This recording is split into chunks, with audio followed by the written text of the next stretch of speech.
Now, from Austin, Texas, Politics with the Big Dogs, and your host, Anthony Holm. Hello, and welcome to Politics with the Big Dogs. This is Anthony Holm, your host, and we have an incredible show for you today, folks.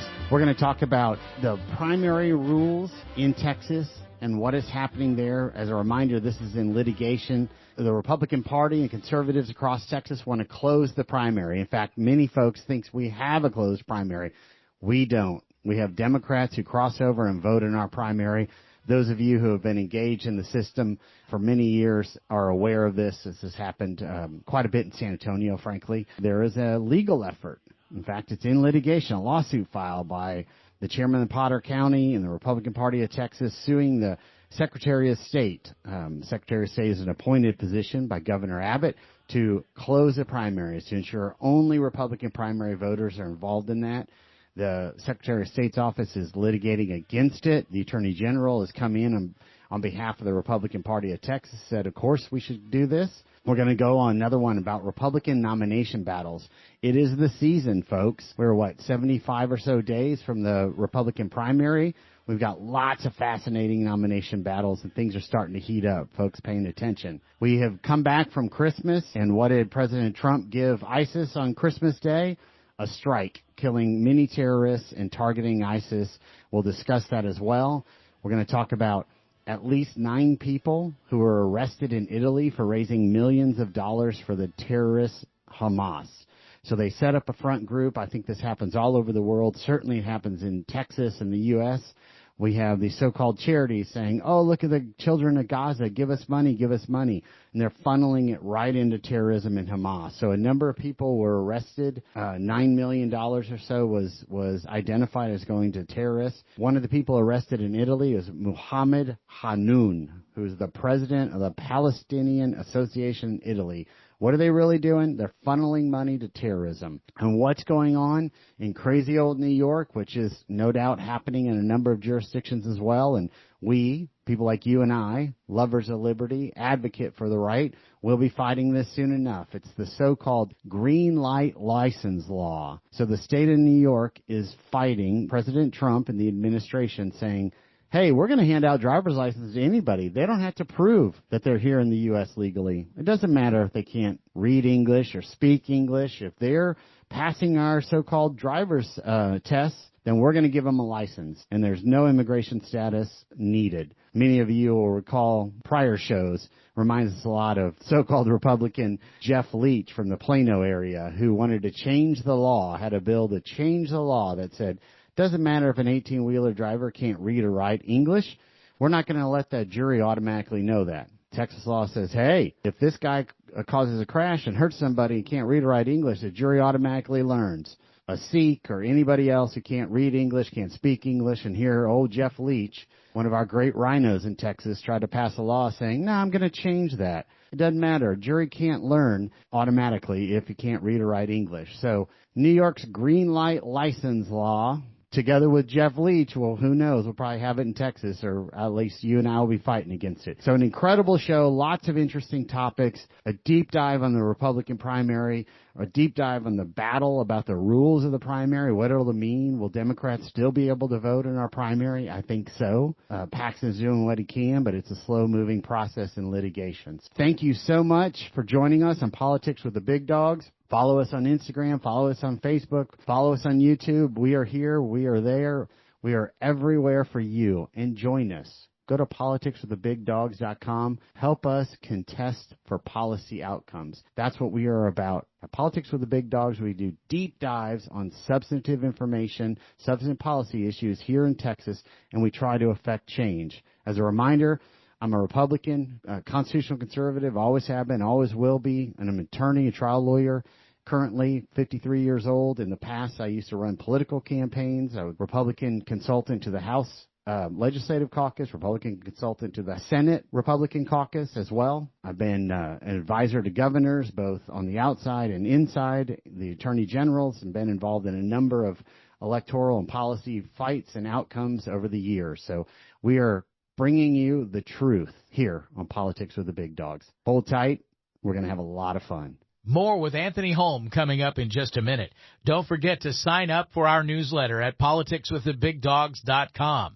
While you're there, make sure you listen to our previous episodes of Politics with the Big Dogs. Politics with the Big Dogs is brought to you by the First Amendment Alliance Education Fund. Got a question for Anthony Holm? Email Anthony at politicswiththebigdogs.com. Now, more with Anthony Holm on Politics with the Big Dogs. All right, folks, thank you again. So what is happening in the Republican primary? You know, we show up, we vote, we participate, and we think, oh, it's a Republican primary. They ask, are you a Republican? Yes, I am. Sometimes they don't even ask, and then we vote. So here's what's actually happening. There is no pre-qualification. There's no only joining the Republican primary. In fact, if you had voted in the last 10 Democratic primaries, so long as you didn't vote in the current Democratic primary, you're able to come in, or one is able to come in and vote in the Republican primary. So that's what happens, particularly in places where a Democrat or the Democrat machine knows it can't win. You know, we saw that many years ago with Joe Straus, the moderate House member from San Antonio who became Speaker and then continued to win his primaries, in part because former Democrats, or really Democrats, were pushed into the Republican primary. Many of these people would not have voted in any primary and usually vote Democrat, but came in because they knew Joe Straus was blocking so many of our policy outcomes, like voter ID. You know, it's hard to imagine that now. We have voter ID, but for years and years, I was one of the people who led the fight to pass the law that requires you have to have a photo ID to vote. And Joe Straus was perhaps the single largest inhibitor of that. And he was reelected in the primary over and over by moderates and or Democrats engaging in the Republican primary. His predecessor, the guy who took his spot, Bill Allison, who was perhaps the most moderate Republican in the House, but certainly one of the most moderate five, actually endorsed. He was defeated in the primary. You know, go figure, a good conservative. Mark LaHood challenged him in the primary there in San Antonio and defeated him. And then what happened? Bill Allison went and endorsed the Democrat, trying to defeat LaHood in the general election. Ultimately, LaHood won, has been a great champion of liberty. But this is what happens in the Republican primary, and most voters don't understand that it's occurring. Democrats are driven in. It's a reasonable argument that Dade Phelan was reelected in his primary, even though Trump challenged him, because they drove Democrats in, or non-traditional Republican voters. Whatever label you want to put in on it, he barely survived the primary 2 years this March, and almost certainly it was done by Democrats. So the Republican Party, activists like you, activists like me, we got fatigued with this, and we said, okay, no more. We basically have a primary system in name only, right? Anybody can show up and say, well, guess what? I'm a Republican, so I'm going to vote in your primary. The only thing they can't do is vote in both Democrat and Republican primaries in the same year. That's the only real prohibition we have in Texas. So a brave precinct chair, I think guys might have said he was the party chair, but in fact a precinct chair up in Potter County in Amarillo area, got together with some other smart folks and the state party itself and said, we're going to sue. We want to control our primary. You know, as I understand it, the Republican Party of Texas is a private entity. It's not controlled by the state. It's its own entity. It's not a function of government, right? So it says, we're going to close it. We're going to make sure that only Republicans are voting in Republican primary. Go figure. I think most of us already believe that was happening, but indeed it's not. So what happened? The Secretary of State, former state, longtime powerful state senator, recently appointed by Governor Abbott, said, well, I'm not going to permit that. I'm going to interpret the law in such a way that that is illegal, and we're going to litigate it. And usually, not always, but quite often, the Attorney General of Texas is the lawyer for the state. Now, there's other examples like the Ethics Commission where they contested an issue. They went and got outside counsel, and they didn't want the Attorney General. And whether that happened in this instance or the Attorney General just said, I think this is fundamentally wrong, nonetheless, the Secretary of State is using your tax dollars and my tax dollars to fund outside lawyers to fight this litigation against the Republican Party of Texas and against precinct chairs who are like, hey, only Republicans should be voting in the primary. So that's happening in Amarillo right here, right now.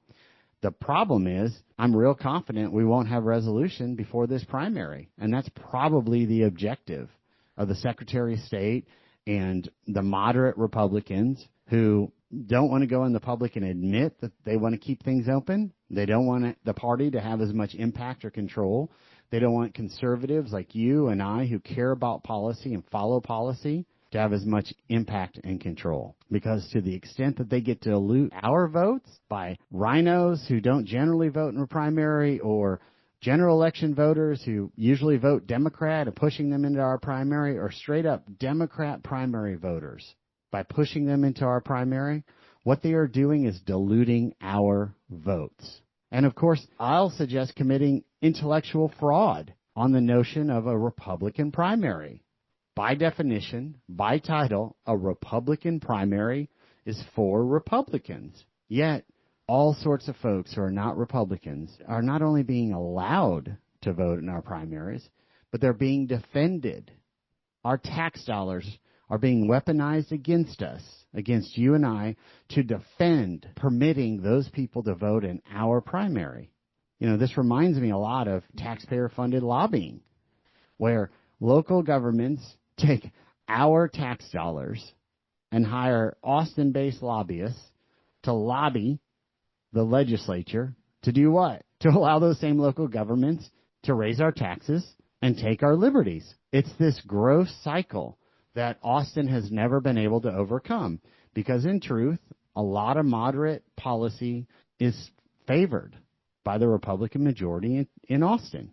Just is what it is. They won't admit it, but it is what it is. You know it, I know it, or this stuff would be outlawed long ago. I mean, it's self-evident.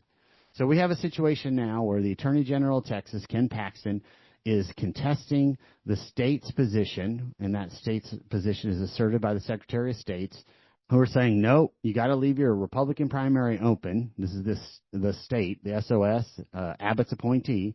They have contiguous office space. Abbott's governor's senior staff and the Secretary of State share a common door, and there's a walkthrough in that space. It's certainly an agent of the governor, if not a right hand of the governor. And the SOS position is we're going to go out and use your tax dollars to fund a whole team of lawyers to ensure that anybody gets a vote in the Republican primary so long as they don't vote in the Democratic primary at the same time. Even if they voted in the last 10 Democratic primaries, that's okay. And even if they're publicly saying they voted for Kamala Harris and every Democrat, and Joe Biden before that, and every Democrat in the general election for the last 30 years, and they'll never vote for a Republican, that's okay. They can come and vote in your primary. That's the fight happening now.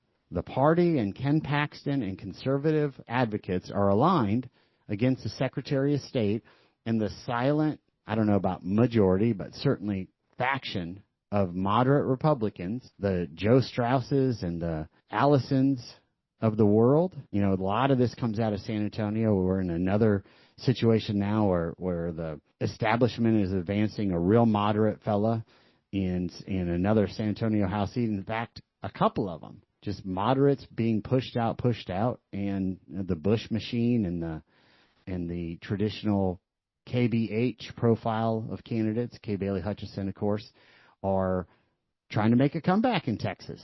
And they sure can't succeed if we close the primary. So there's a legitimate fight in theory, right?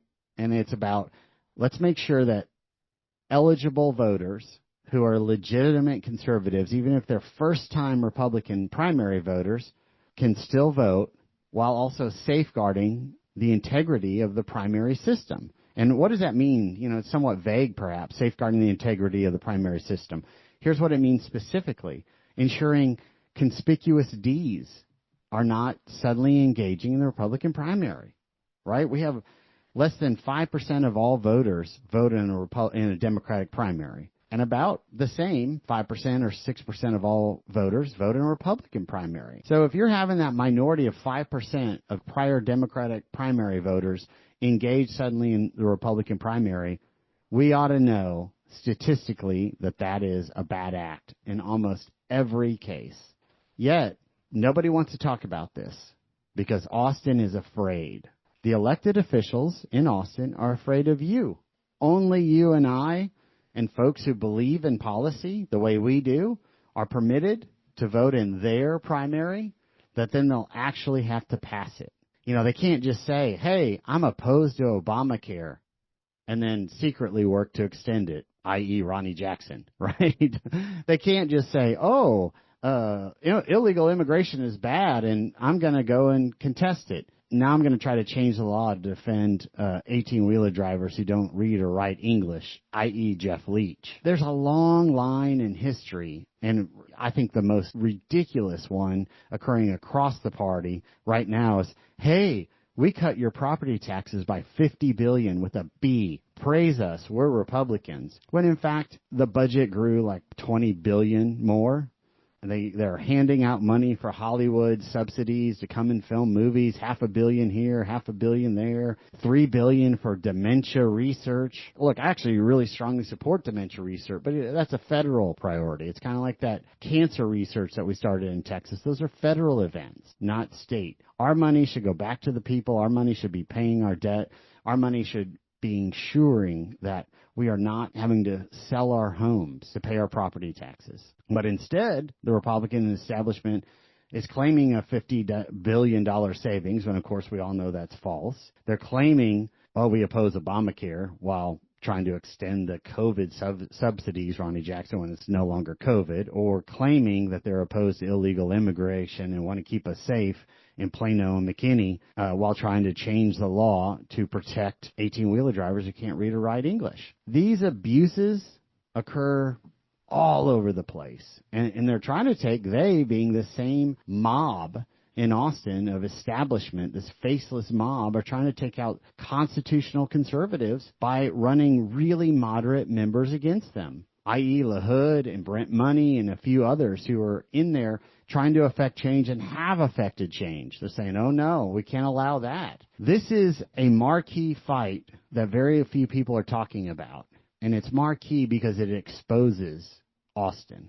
It exposes the mob of Austin who just hate Trump, even though they're asking for his endorsement, and hate policy, strong conservative policy.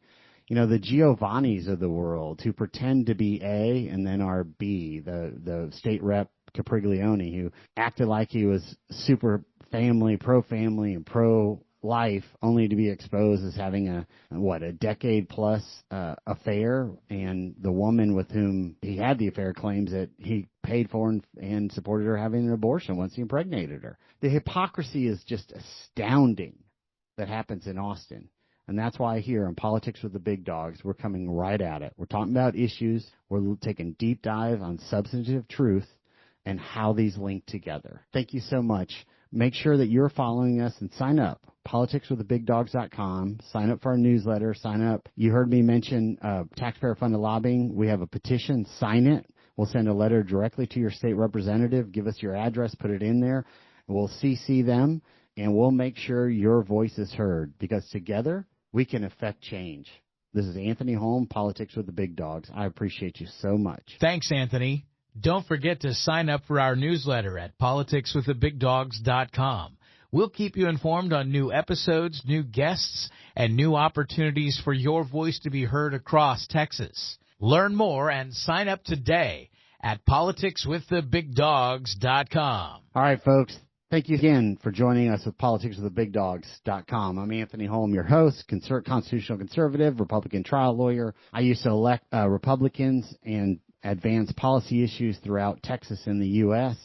In addition, I was the Republican consultant to the House Republican Caucus, the Senate Republican Caucus, to governors, to Attorney General inside their office and on the outside. So quite a bit of background in Texas politics, and now we're talking the upcoming primary battles, the big ones. First and foremost, the U.S. Senate race. You know, this is just an incredible look, folks. As a reminder, I know Cornyn well, his family well, certainly, and Attorney General Paxton and his family quite well.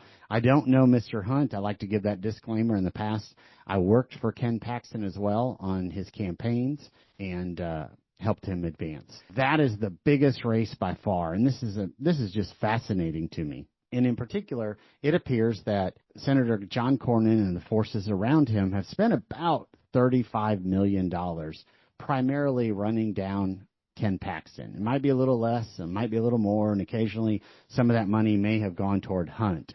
But we have all seen it, and we have watched the attacks on Ken Paxton, and it's around 35. It might even be closer to 40 million at this point in time.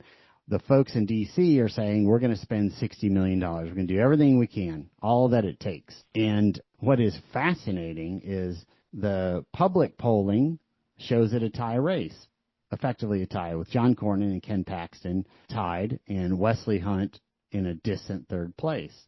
And we have seen, many of us who have been paying attention, Senator Cornyn's campaign saying, hey, look, we're a close second, or we're tied. We're doing well. That's the definition of well. And the last time I checked, which was a couple weeks ago, the Paxton forces, and we use the word forces because there's some outside independent groups, and then there's the campaign itself, have spent about $700,000 on communications, either against John Cornyn or Mr. Hunt, Congressman Hunt, or in support of Ken Paxton. That's like 65 to 1 dollar for dollar, and it's a tie. That is not good news for John Cornyn. That's my assessment. Everything I'm saying obviously is my opinion. It could be wrong, but this is how I gauge things and why.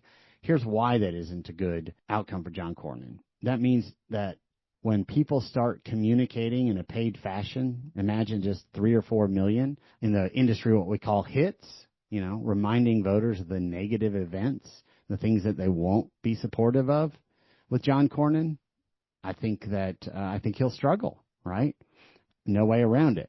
Wesley Hunt and his forces, being his campaign or the outside PACs or super PACs or C4s and independent expenditures, the last time I looked, they were about 7 million, primarily on pro-Wesley Hunt, yet also doing some attacks that I have seen personally on John Cornyn, critical of John Cornyn. I think Wesley Hunt's agenda is, hey, I've got to get second. And frankly, that's probably John Cornyn's agenda. I need to erode Ken Paxton as much as I can and try to ensure that I'm in second place so that I can make it into a runoff. I think most people accept that Ken Paxton will make the runoff, period. It's just a matter of, is he in first place or second place? And then it goes to perhaps a more interesting question. Does that really matter? Right? So if you're Ken Paxton's group or groups or campaign, the effort around Ken Paxton, does it matter if you go in first or second into a runoff?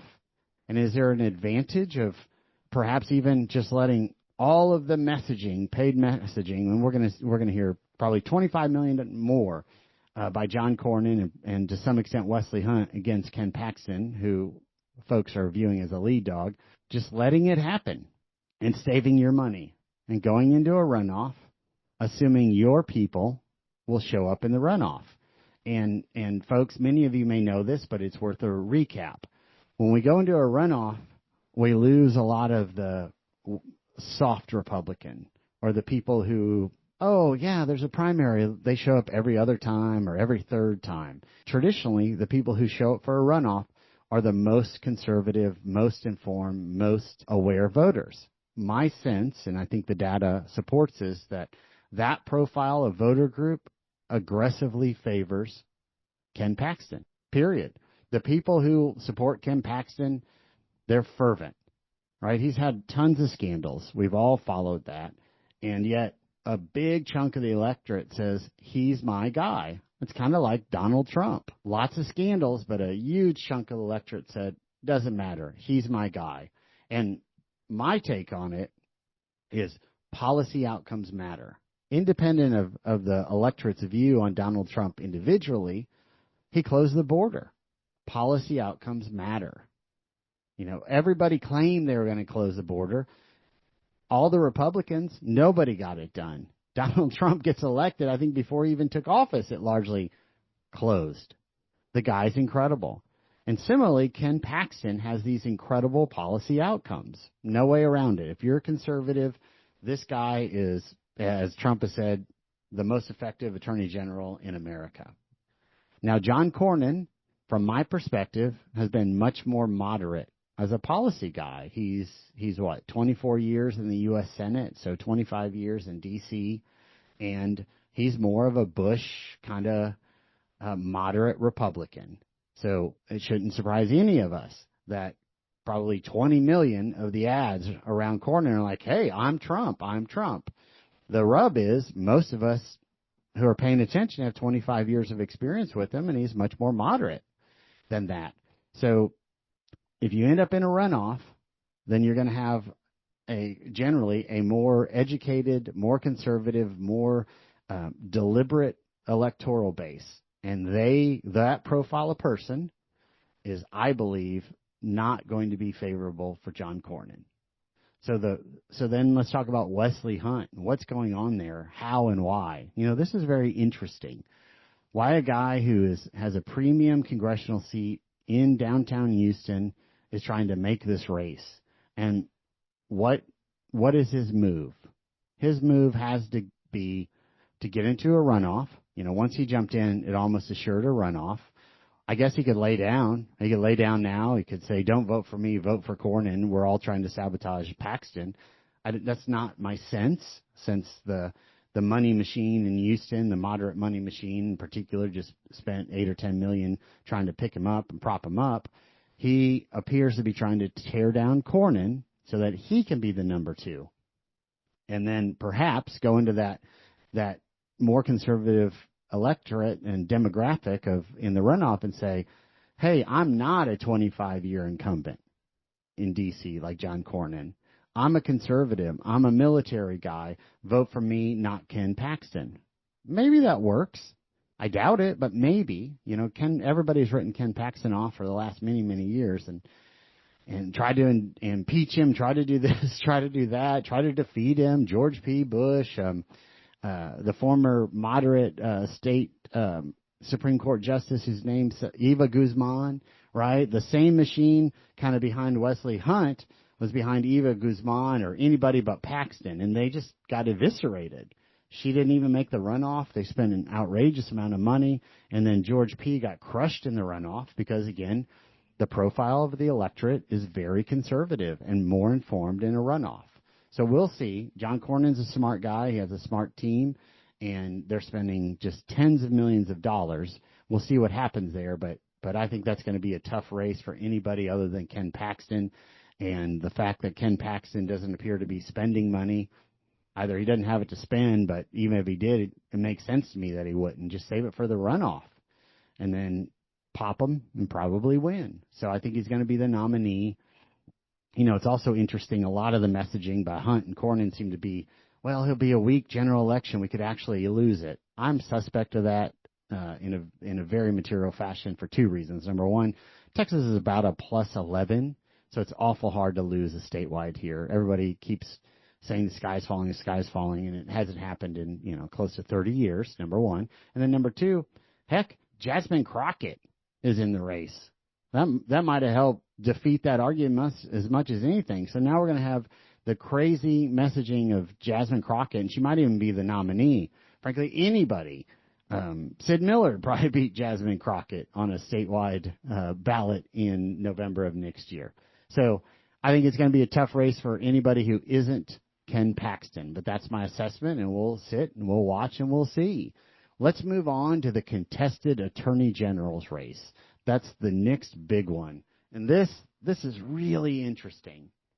This is an office I know quite a bit about. I as I've mentioned on the show, I was instrumental in advancing Ken Paxton into that seat, A, and then B, I spent some time at the senior level inside the Attorney General's office. It's just so essential, the work that they're doing. I'm a lawyer. I did antitrust there with the Attorney General's office. I'm a bit of an antitrust geek, but I'm primarily a trial lawyer who litigates cases. With Attorney General Paxton making an effort to become the nominee for the U.S. Senate, we have 4 people running for the Attorney General's race. Congressman Chip Roy, who has a big brand, smart guy, well-known, was a senior aide to Paxton, had a fallout there. Prior to that, had been a senior aide to Ted Cruz. Ted Cruz has endorsed him. I've known Chip a long time. He's a smart guy, and he has a big following. No way around it. The most name ID, I think, of anybody in the race. His Twitter and I guess it's X now, and his Facebook and all these social media indications are hundreds of thousands. So just is what it is. He's a pretty well-known brand in the Republican primary. However, he has outright attacked Donald Trump. And he's also outright attacked Ken Paxton. I think he was the first one to call for Ken Paxton to resign and to be impeached. So with 4 people in this race, it's very likely that it goes to a runoff. And much like we discussed a moment ago on the Senate runoff, you now have this different profile of electorate. So what will be fascinating to me is, okay, if Chip Roy is in the runoff, which I assume that he will be, I don't know how much money he's raised, but he was a U.S. congressman, so I assume he was able to transfer quite a bit already. He certainly has the most name ID of anybody in there, and that's not immaterial, particularly when you're this close to the race. So I'm going to assume that Chip Roy is in a runoff. Then what happens? What does he do? And perhaps it matters who he's in a runoff against, right? So the 3 other candidates, Aaron Reitz. Aaron is a conservative activist, a Marine, an attorney. He was with the senior team of the Attorney General's office, Ken Paxton, for some time, doing a lot of work on the issues that made Ken Paxton so popular, closing the border and defending against sexual transitioning of our children.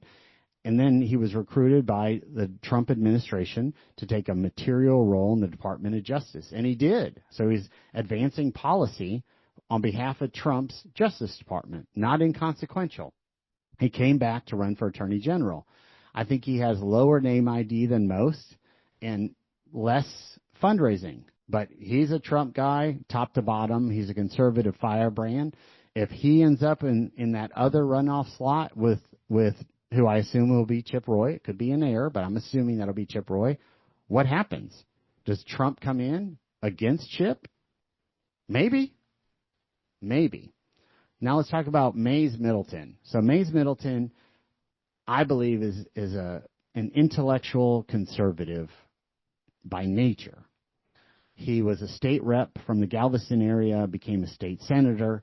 As he progressed through his career, and he's a young guy, I forget how old he is, but he comes from tremendous family wealth, multi-generational oil wealth, and as I understand it, has committed $10 million of his own funds, his family trust funds, into this election. $10 million is a lot of money, a lot of opportunity to buy name ID, a lot of opportunity to go out there and message. So I have known Mays for some time, though my relationship with him was stronger years ago when he was more of an activist conservative. My observation of him is he became a little bit more into the Austin swamp the longer he was there and advancing the causes of the Austin, policy, or not policy groups, but the Austin trade groups instead of the voters over time.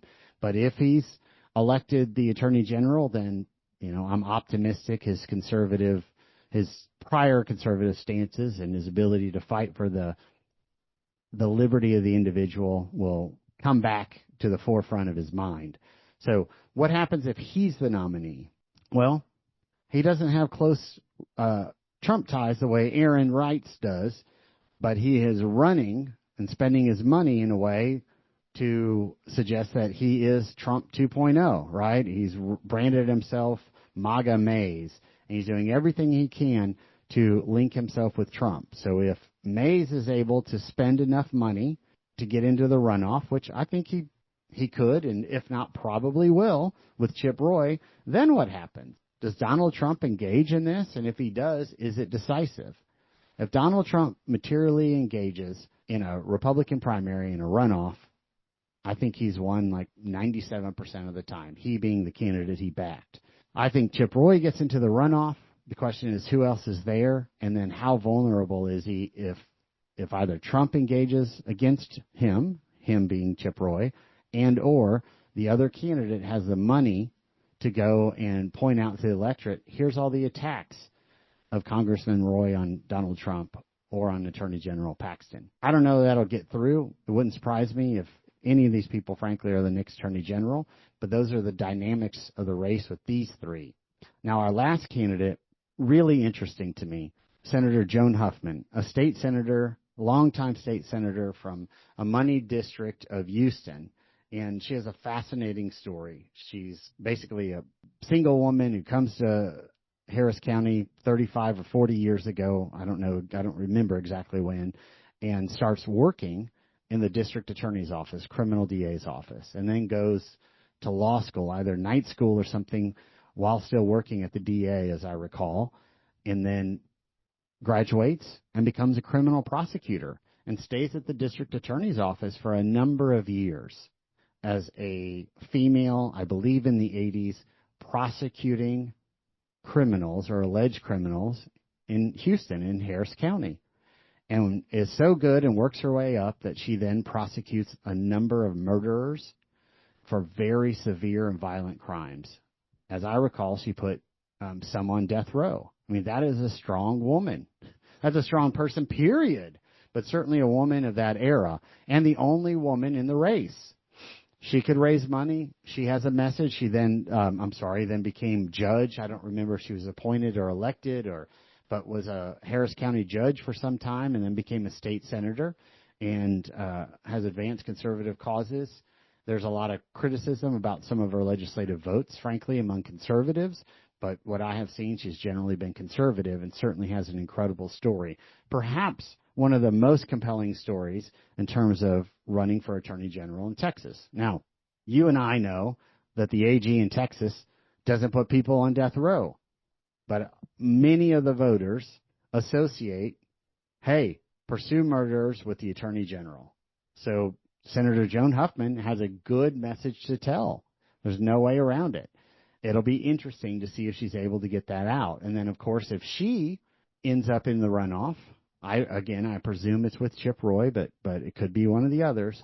Then what happens with the Trump machine? She's probably the most distant among the three Chip Roy alternatives from Trump. And you never know. Going back to Chip Roy, Donald Trump has a history of changing on a dime and inviting former foes in. He did it with our governor at the time, Rick Perry, who ran against him. So maybe he and Chip Roy figure out a way to work together, and the Donald Trump effect in the runoff, or what I project to be the runoff, will be more muted than I'm concerned about, or I'm flagging for you here.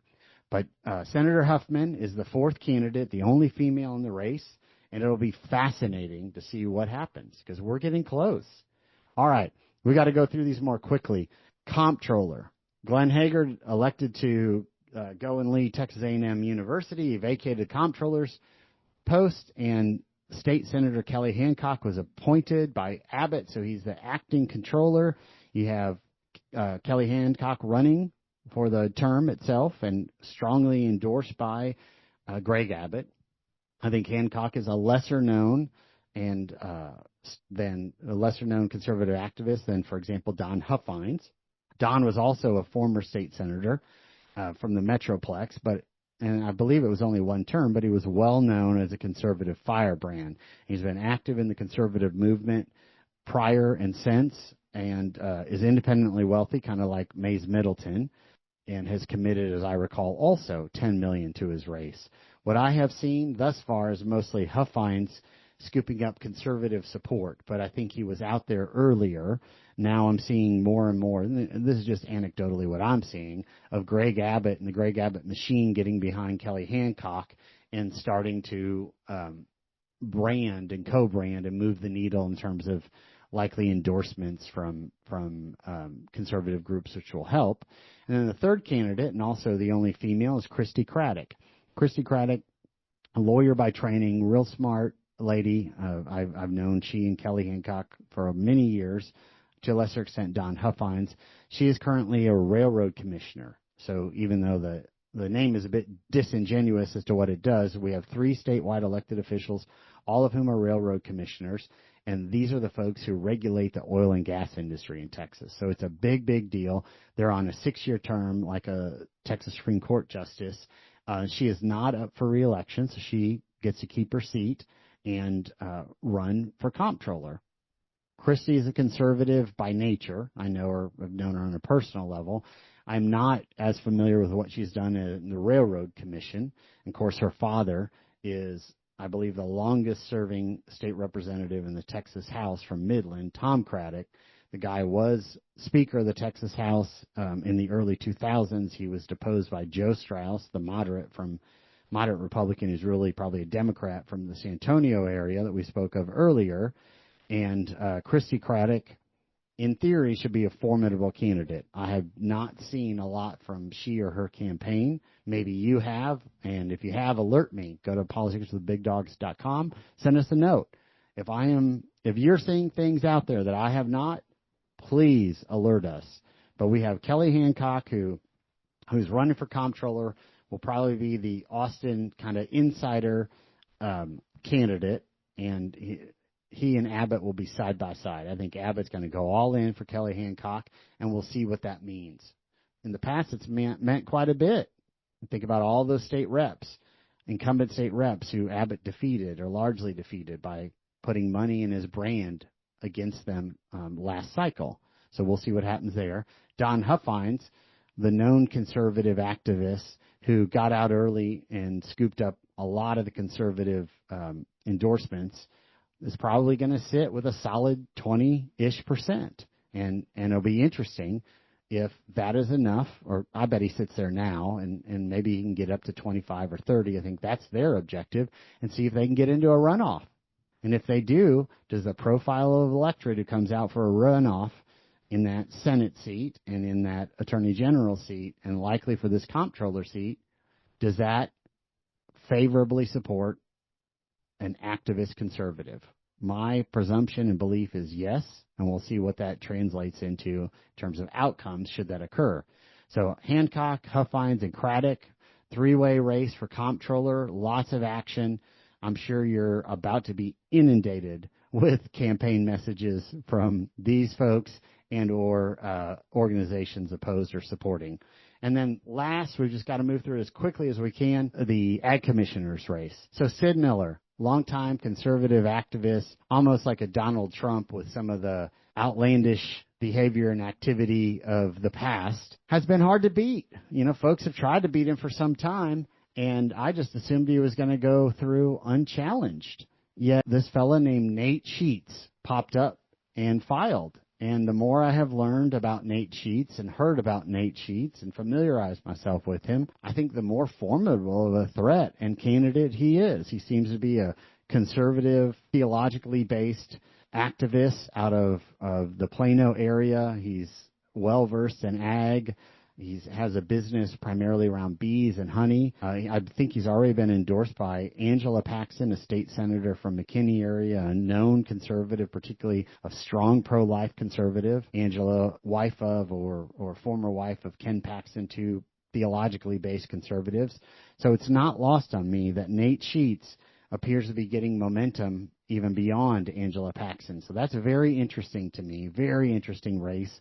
It will not go to a runoff. You'll have the Republican nominee will be decided in early March. It's just a two-person race. So what happens there, we shall see. What do you think, folks? You're out there, you're getting the mail, you're getting these messages, you're getting these text messages, phone calls, and other things. Send a note, sign up on the website, politicsforthebigdogs.com, get our newsletter, give me your input. Let's go affect change. Let's close the primary. Let's get material policies advanced, and let's get to our next policy issue. Thank you so much. This is Anthony Holm with Politics for the Big Dogs. Love what you're hearing? Find all of our shows at politicswiththebigdogs.com. Subscribe to our newsletter and send in your questions. politicswiththebigdogs.com. All right, folks, Anthony Holm, Politics with the Big Dogs. We're going on to our next subject. If you're just joining us, we have talked about closing the Republican primary in Texas, what it means. Secretary of State and agent of the governor opposed the Republican Party of Texas, opposed to closing it completely and keeping Democrats out. We have also talked about fascinating statewide races in the contested Republican primary. And our third item is Merry Christmas, ISIS terrorists. Many of you may not have heard about this, but President Trump bombed ISIS terrorists in Nigeria on Christmas. Nigeria is the largest country in Africa, and it's split. It's like half Muslim and half Christian. And President Trump has raised this issue for some time now. He's been saying, look, Nigeria, you got to protect the Christians. Christians are being slaughtered in your country. Nigeria has disputed it, said no, and we're not helping terrorists. He's also said, I'm going to cut off aid to you.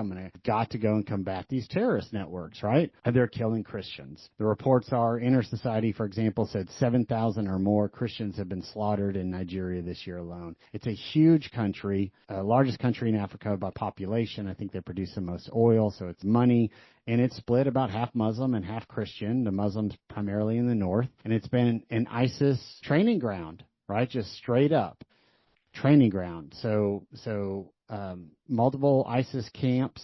You know, we can't forget ISIS is still out there. They're still trying to invade our southern border. They're still trying to get in here, and some are and affect harm on Americans. Some are probably already in, particularly in the Minnesota locations where the FBI stopped a Muslim terrorist attack right before October. And, you know, we are all watching the Somali activity in Minnesota and what's going on there. But President Trump, let's see, where was his quote? Merry Christmas to all, including the dead terrorists, said Donald Trump on Truth Social on Thursday. The United States launched a powerful and deadly strike against ISIS terrorist scum in northwest Nigeria, who have been targeting and viciously killing primarily innocent Christians at levels not seen for many years and even centuries, President Trump wrote on Truth Social. Targeting and viciously killing primarily innocent Christians at levels not seen for many years and even centuries. So a number of missiles were launched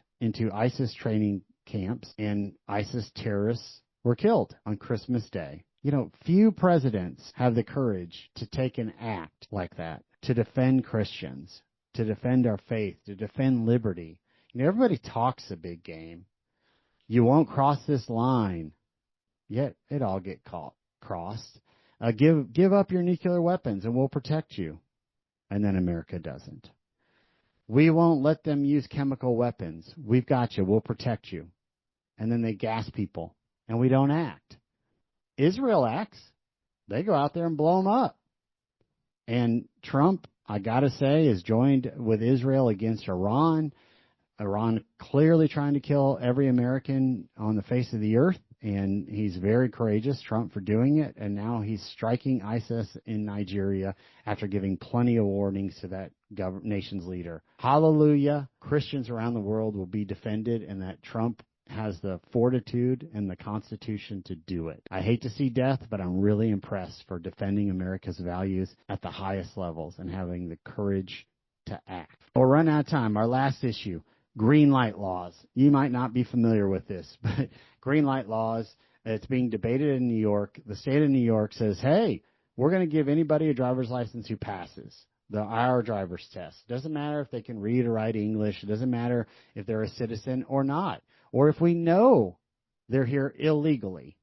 If we know they're here illegally, they're still getting a driver's license. So the federal government, under Trump's direction, intervened and said, whoa, you've got to at least confirm that they're legally in the U.S. And there was litigation, and a judge sided with the state of New York and said, no, they don't. If they want to issue driver's license to someone without confirming they're here legally, that is their right and privilege. But then it was even read inversely. If they affirmatively know they're here illegally, they can still issue a driver's license. Imagine that. We know you broke the law to get here, but we're going to help you. We're going to help you live a better life and stay here by issuing you a driver's license. This green light law reminds me a lot of what we talked about earlier with the Jeff Leaches of the world. The guys who go out there and claim to be conservative activists and then vote moderately, or even worse, try to pass a bill like he did that said, I know the law currently says a Texas jury learns automatically if you can't read or write English when you crash into somebody in a semi or a dump truck or something like that. But I'm going to change that law because it's not fair that the jury knows you can't read or write English. Thank goodness his bill died, but it almost passed. And it almost passed because of moderates like this. Just the blob of Austin that claims to be a conservative and just wants to put itself right beside Trump, yet doesn't act that way, doesn't vote that way. They want you to think one thing, and they just assume you're not paying attention when they go to Austin and try to do something else. As I shared with you earlier, I was on the forefront of the battle for many years to pass voter ID.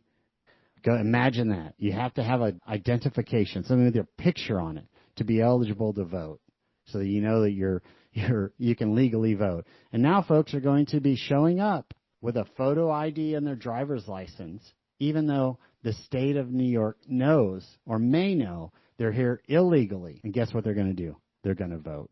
This ties into why we need to close our primaries.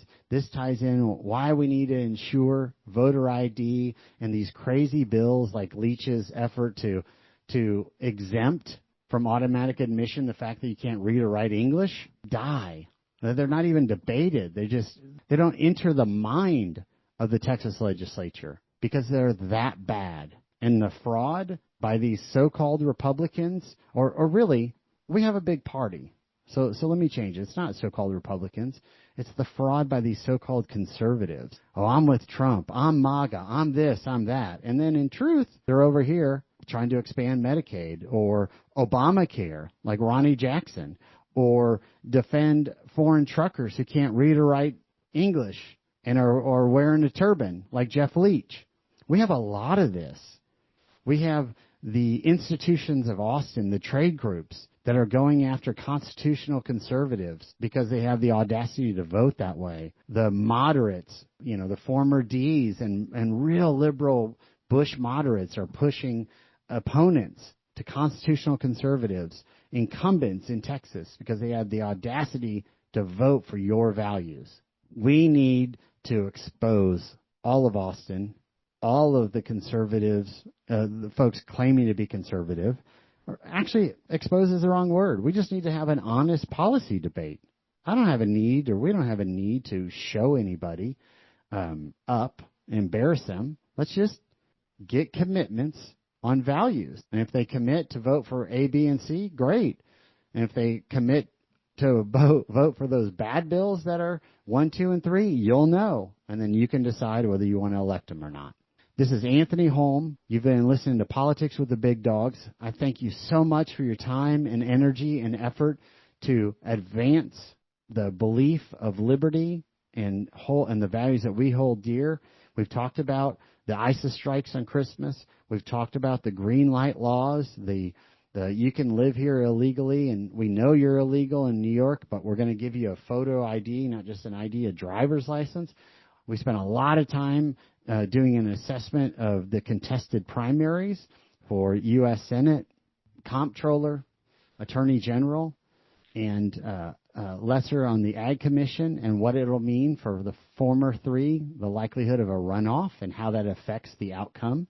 And we talked at length about the primary election rules and what it means to close a Republican primary and how the Secretary of State, who is appointed by the governor, is actively using our tax dollars to pay for lawyers litigating against the Republican Party of Texas and against conservatives who are trying to ensure only Republicans vote in our primaries.